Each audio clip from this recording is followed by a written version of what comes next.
अभिनव की जिंदगी रातों रात पलट चुकी थी। उसके साथ जो हुआ उस पर उसे अभी तक यकीन नहीं हो रहा था। उसके हाथ में अपने पिता की तस्वीर थी, लेकिन उस तस्वीर में वो गुस्से से भरी आंखों से राणा को देख रहा था। अगर उसका बस चलता तो वो अभी के अभी राणा का सिर काटकर अपने पिता की मौत का बदला ले लेता। जब अकरम ने अभिनव को इस हाल में देखा तो बोला, मैं तुमसे पूछना ही भूल गया, तुम इतने सालों तक कहाँ थे? अभिनव ने अपनी दर्द और गुस्से भरी आंखों से अकरम को देखा और बोला, पापा के जाने के बाद मेरी परवरिश एक अनाथ आश्रम में हुई। कुछ सालों बाद मैं वहां से बाहर निकला और काम करने लगा ताकि अपनी पढ़ाई का खर्च उठा सकूं। लेकिन आप लोग इस दौरान मुझे ढूंढने क्यों नहीं आए? अकरम ने यह सुन अपनी पलक झपकाई और कहा, ऐसा नहीं था कि हमने तुम्हें ढूंढा नहीं, लेकिन संजय के जाने के बाद माफिया वर्ल्ड में अफरा तफरी मच गई थी। हम उसे भी संभाल रहे थे और तुम्हें भी ढूंढ रहे थे, पर इन सब के बीच वक्त के साथ तुम्हारा चेहरा बदलता जा रहा था, इसलिए तुम्हें ढूंढ पाना बहुत मुश्किल हो गया था। खैर, अब तुम आ गए हो तो मोंटी और बाकी लोग तुम्हें देखकर खुश हो जाएंगे। मोंटी का नाम सुनते ही अभिनव को गुस्सा आ गया था। मोंटी एक गद्दार का बेटा था। अभिनव ना तो उस गद्दार के बेटे से मिलना चाहता था और ना ही बात करना चाहता था। अभिनव ने कहा, लेकिन मुझे तो कभी मेरे पापा ने इस माफिया ग्रुप के बारे में नहीं बताया। अगर ऐसा कुछ था तो वो मुझे पहले बता सकते थे ना। तब तुम बहुत छोटे थे, शायद वो तुम्हें सब चीजों से दूर रखना चाहते थे, लेकिन मेरा यकीन करो, हम सच में तुम्हें ढूंढ रहे थे और अब तुमसे मिलने के बाद मुरझाया हुआ द माफिया किंग फिर से जिंदा हो जाएगा। इतना कहकर अकरम कमरे में रखी एक टेबल की तरफ बढ़ने लगा था। इधर अभिनव के मन में कई सारे सवाल उठ रहे थे।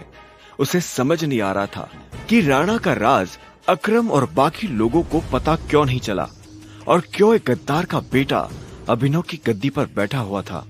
इससे पहले कि अभिनव अपने आप को कोई जवाब दे पाता, अकरम उसके पास आया और उसने अभिनव को 50 करोड़ रुपए का एक चेक थमा दिया। इसे रख लो, जब तक तुम वापस टाइगर की पोजीशन पे नहीं आ जाते तब तक तुम्हें इसकी जरूरत पड़ने वाली है। अभिनव ने अकरम के हाथ से चेक लिया और उसे देखने लगा। उसकी जिंदगी पलट तो गई थी, लेकिन अभी भी ऐसे कई सवाल थे जिनके जवाब उसे नहीं मिले थे। इसके बाद अभिनव और अकरम उस कमरे से बाहर निकलने लगे। अकरम ने जाते हुए कहा, तुम्हारी असली पहचान के बारे में किसी को भी खबर नहीं लगनी चाहिए, इसलिए जैसे जीते आ रहे थे वैसे ही जीते रहना। अभिनव ने हाँ में सिर हिलाया और दोनों कमरे से बाहर आ गए। इधर अनन्या चिंता भरी आंखों से उस कमरे के दरवाजे को देख रही थी जिसमें अभिनव और अकरम थे। वो ये जानने के लिए बेताब थी कि उन दोनों के बीच अंदर क्या बात हो रही थी और अभिनव को आने में इतनी देर क्यों लग रही थी।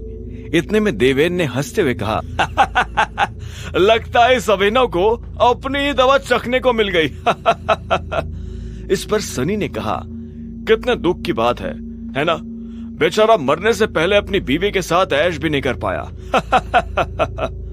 ये सुन अनन्या को झटका लगा।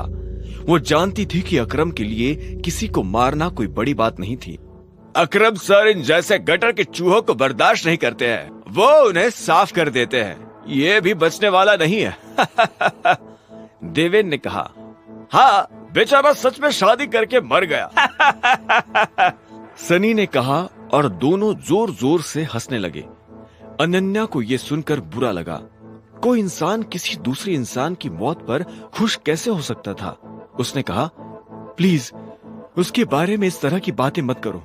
इस पर देवेन ने कहा, तो और क्या करे, जिसके जैसे लक्षण होंगे उसके बारे में वैसे ही तो बातें होगी। देवेन यार, वो सही कह रही है, ठीक है ना अनन्या? हम उसके बारे में ऐसी बातें नहीं करेंगे। वैसे भी मेरे दादाजी कहते हैं, मरे हुए लोगों के बारे में गलत बात नहीं करनी चाहिए। सनी ने इतना कहा और फिर से दोनों ठहाके मारकर हंसने लगे। इससे पहले कि अनन्या कुछ कहती, कमरे का दरवाजा खुल गया। अकरम अभिनव को लेकर बाहर आ रहा था। अभिनव के बदन पर एक छोटी सी खरोच भी नजर नहीं आ रही थी। जब देवेन और सनी ने यह देखा तो उनका मुंह हैरानी के मारे खुला का खुला रह गया। देवेन ने कहा, इसे देखकर तो लग रहा है कि अकरम सर ने इसे हाथ तक नहीं लगाया। कमाल है, दोनों इतनी देर से कमरे में थे। कम से कम इतने टाइम में इसकी नाक तो टूट ही जानी चाहिए थी, सनी ने कहा। आओ, अकरम ने अभिनव से कहा और उसे अपने साथ पार्टी हॉल में सबके सामने ले आया। अकरम के चेहरे पर खुशी देख सब ताज्जुब कर रहे थे। ये अभिनव है, मेरे एक पुराने दोस्त, सॉरी, ये मेरे पुराने ड्राइवर का बेटा है। अकरम ने जैसे ही अभिनव का सबसे परिचय करवाया तो देवेन और सनी खुश हो गए, लेकिन अनन्या को यह सुनकर झटका लगा। एंजॉय द पार्टी, इतने में अकरम ने कहा और अभिनव को अकेला छोड़ बाकी लोगों से मिलने के लिए निकल गया।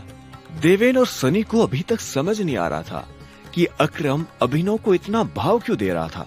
अभिनव को इस बात से कोई लेना देना नहीं था कि सनी और देवेन उसके बारे में क्या सोच रहे थे। उसकी आंखों के सामने बस रह रहकर अपने पिता की शक्ल आ रही थी। उसे वो रात याद आ रही थी जिस रात को राणा ने संजय को गोली मारी थी। अभिनव को ये भी याद आया कि उसे खुद भी गोली लगी थी, लेकिन उसकी किस्मत अच्छी होने की वजह से वो बच गया था। उधर जब अनन्या ने देखा कि अभिनव ठीक है तो वो अभिनव के पास आई और बोली, मुझे नहीं लग रहा था कि तुम अपने पैरों पर बाहर आ पाओगे। अच्छा, तुम्हें मेरी इतनी चिंता हो रही थी? रत्ती भर भी नहीं, लेकिन तुम्हें अपनी चिंता होनी चाहिए। अगर जिंदा रहना चाहते हो तो जरा बचकर रहो, अनन्या ने कहा। इतने में सनी और देवेन भी अभिनव के पास आकर खड़े हो गए। अकरम सर ने तुझसे अंदर क्या बात की? देवेन ने पूछा। अभिनव ने उसे घूरते हुए देखा और कहा, उन्होंने कहा कि अगर देवेन जैसा गधा तुमसे ये सवाल करे तो उसका जवाब मत देना। और अभिनव हंसते हुए वहां से आगे निकल गया। हरामखोर, देवेन ने उसे गाली दी, लेकिन अभिनव पर उसका कोई असर नहीं हुआ। उसके दिमाग में इस वक्त पहले से ही कई जरूरी चीजें घूम रही थी। इसके बाद पूरी पार्टी के दौरान अनन्या ने अभिनव से कोई बात नहीं की। वो दोनों अनन्या की गाड़ी में बैठ गए। अभिनव ने ड्राइवर से कहा, मेरा घर यहां से पास है, पहले आप वहां लेना। यह सुनते ही अनन्या झेपते हुए बोली, तुम ये सोच भी मत लेना कि मैं तुम्हारे साथ तुम्हारे घर में रहने आ रही हूं। अगर तुम्हारी खुद की हालत ऐसी है तो तुम्हारे घर की हालत कैसी होगी? मैं तुम्हारा पति हूं, तुम मेरे घर में नहीं रहोगी तो किसके घर में रहोगी? अभिनव ने उसे छेड़ते हुए कहा, अपने ये 2 कौड़ी का लॉजिक अपनी जेब में डालो और मुझे ये बताओ कि कल तुम मेरे बिस्तर में कैसे आए? यही सवाल तो मैं भी तुमसे पूछना चाहता हूं। अच्छी बात है, लेकिन मैं तुम्हारे साथ तुम्हारे घर नहीं आ रही हूं, मैं अपने घर जा रही हूं। और अगर इन फ्यूचर मुझे मजबूरी में तुम्हारे साथ रहना पड़ा तो भी मैं तुम्हारे साथ नहीं, तुम मेरे साथ रहोगे, मेरे घर में, मेरे बाकी नौकरों की तरह, अनन्या ने कहा और सामने देखने लगी। कुछ देर के बाद अनन्या का घर आ गया था। वो नीचे उतरी और जोर से दरवाजा लगाकर घर के अंदर चली गई। अभिनव ने पहले उसे देखा और फिर अपनी उंगली में पहनी हुई उस अंगूठी को देखने लगा। अगर आज वो अंगूठी नहीं होती तो पता नहीं उसके साथ क्या होता। अनन्या को छोड़ने के बाद अभिनव अपने घर आ गया था। अगली सुबह जब अभिनव का अलार्म बजा तब वो फिर से वही सपना देख रहा था। अलार्म की आवाज सुन वो झटके से उठा और अपने बिस्तर पर बैठ गया। उसने उठते ही मन सबसे पहले अकरम को धन्यवाद दिया, जिसने उसके पिता की कंपनी को इतने सालों बाद भी जिंदा रखा, लेकिन साथ ही उसे अपने पिता को खोने का मलाल भी था। इसी ख्याल के साथ अभिनव बिस्तर से उठा और अपने काम पर जाने के लिए तैयार होने लगा। अकरम के हिसाब से उसकी डिलीवरी बॉय की जॉब उसे अपनी पहचान छुपाने में काफी मदद कर सकती थी। अभिनव ने अपनी जेब में अकरम का दिया हुआ चेक डाला और घर से निकल गया। 1 घंटे के बाद जब वो अपनी बाइक से ऑफिस आया और कॉरिडोर में चलने लगा तो उसके पीछे से आवाज आई, ए डिलीवरी बॉय। यह आवाज उसके साथ काम करने वाले हरीश की थी। हरीश उसे चिढ़ाने की कोशिश कर रहा था। उसे ऑफिस में अपना काम करने की नहीं, अभिनव को चिढ़ाने की तनख्वाह मिलती थी। हरीश उससे ज्यादा पैसे कमाता था, इसलिए वो अभिनव को हीन भावना से देखता था। अभिनव ने कहा, कुछ काम है, मुझे देर हो रही है। बॉस तुझे बुला रहे हैं। और कल बिना बताए कहाँ चला गया था तुम? अपने बाप की बारात में? ये सुन अभिनव की नसें गुस्से में फटने को आई थी। वो चाहता तो अभी हरीश के सारे दांत एक मुक्के में अलग कर सकता था, लेकिन उसने अपने आप को शांत किया और उसकी बात का जवाब दिए बिना अपने बॉस के कैबिन की तरफ बढ़ने लगा। Good morning sir. अभिनव ने कैबिन के दरवाजे में से थोड़ा सा झांकते हुए कहा। सामने बैठे उसके मोटे से बॉस ने उसे चिड़ी हुई नजरों से देखा और फिर अंदर आने का इशारा कर कहा, ऐसा क्या गुड है इस मॉर्निंग में? अभिनव के पास इस सवाल का कोई जवाब नहीं था। ऐसे में उसके बॉस ने आगे कहा, तू कल बिना बताए एब्सेंट कैसे हो गया है? अभिनव के पास इस बात का भी कोई जवाब नहीं था। वो चाहता तो अपने बॉस को कोई बहाना बनाकर टाल सकता था, लेकिन अभिनव झूठ नहीं बोलना चाहता था। ऐसे में उसके बॉस ने फिर से कहा, तुझे पता है कि कल कितनी सारी डिलीवरीज थी? तेरी वजह से हमें कितना नुकसान हुआ इसका अंदाजा भी है तुझे?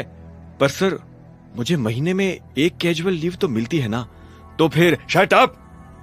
काम तुझसे होता नहीं, बस बहस करने आ जाता है। ये कंपनी क्या तेरे बाप की है? ये सुनते ही अभिनव का पारा गर्म हो गया। उसने गुस्से में अपनी मुट्ठी भींच ली और घूरते हुए अपने बॉस को देखने लगा। घूर क्या रहा है? अपना सामान बांध और चुपचाप निकल यहां से। You are fired. अभिनव को यह सुनकर झटका नहीं लगा। असल में वो जानता था कि उसके साथ ऐसा कुछ बहुत जल्दी हो सकता था। उसका बॉस और देवेन एक दूसरे को बहुत अच्छी तरह से जानते थे। कल पार्टी में अभिनव ने देवेन को जिस तरह से जवाब दिया, उससे उसे समझ आ गया था कि आज नहीं तो कल ये होकर रहेगा। ऐसे में अभिनव ने बॉस से कहा, ठीक है सर, मैं जा रहा हूं। इस महीने मैंने जो भी काम किया उसकी सैलरी दे दीजिए। कल जो तेरी वजह से हमारा नुकसान हुआ, अगर मैं उसकी भरपाई तेरी सैलरी से भी करूं तो भी तुझे 10,000 रुपए अपनी जेब से देने पड़ेंगे। शुक्र मना, मैं वो नहीं मांग रहा हूं। अब निकल यहां से। ये आप क्या बोल रहे हैं सर? मैंने पूरे महीने काम किया है। एक दिन नहीं आया तो आपका 25,000 का नुकसान हो गया। मैं तब तक यहां से नहीं जाऊंगा जब तक मुझे मेरी सैलरी नहीं मिल जाती। अच्छा रुक, अभी देता हूं तुझे तेरी सैलरी, उसके बॉस ने कहा और टेबल पर रखी घंटी बजा दी। अगले ही पल कमरे का दरवाजा खुला और 4 बाउंसर अंदर घुस आए। उठाकर पटक आओ बाहर साले को। बॉस के मुंह से ये सुनते ही वो चारों अभिनव पर धावा बोलने के लिए टूट पड़े, लेकिन इससे पहले उनमें से कोई अभिनव पर हमला कर पाता, अभिनव ने उन्हें पटकनी दे दी थी। उसने किसी का हाथ तोड़ा तो किसी का पांव, किसी के पेट में मुक्का मारा तो किसी की पीठ पर लात। देखते ही देखते बॉस के सारे आदमी ढेर हो गए थे। बॉस ये देख भौचक्का रह गया था। अभिनव अब सीधा बॉस के पास आया और उसकी गर्दन पकड़कर बोला, सैलरी। बॉस ने घबराहट में अपने ड्रॉअर में से चेक निकाला और उस पर अमाउंट भरकर कांपते हुए हाथों से अभिनव को थमा दिया।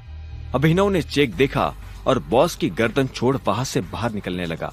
इससे पहले कि वो बाहर आता, उसने बॉस की आंखों में देखा और बोला, एक बात याद रखना, आज के बाद अगर किसी के बाप पर गया तो गर्दन तेरी होगी और पंजा मेरा।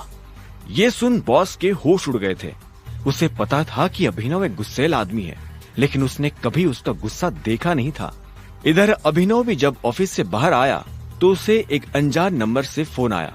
अभिनव ने फोन उठाया और बोला, हेलो टाइगर, अकरम। हाँ कहिए। टाइगर, मुझे तुम्हें किसी से मिलवाना है। वो हमारे माफिया वर्ल्ड का एक बहुत बड़ा नाम है और साथ ही तुम्हारे पापा और मेरा जिगरी यार बलराज। मैं चाहता हूँ बलराज को पता चल जाए कि टाइगर लौट आया है, इसलिए शाम को डिनर के लिए होटल सफायर में पहुंच जाना। मैं तुम्हें एड्रेस भेज रहा हूँ। अकरम के मुंह से बलराज का नाम सुनते ही अभिनव के बदन में झुरझुरी सी दौड़ गई थी। उसने बलराज का नाम पहले भी सुना था। इस शहर में बलराज का नाम बच्चा बच्चा जानता था और हर बड़ा आदमी उसके नाम से थर थर कांपता था। ऐसे में अभिनव को भी उससे मिलने में घबराहट हो रही थी। जिस बलराज से वो घबरा रहा था, असल में वो उसी का बॉस होने वाला था। पर क्या वो बलराज का बॉस बन पाता? क्या वो अपने पिता के दोस्त को अपना दोस्त बना पाता? जानने के लिए सुनते रहिए द रिटर्न ऑफ टाइगर, सिर्फ पॉकेट एफएम पर।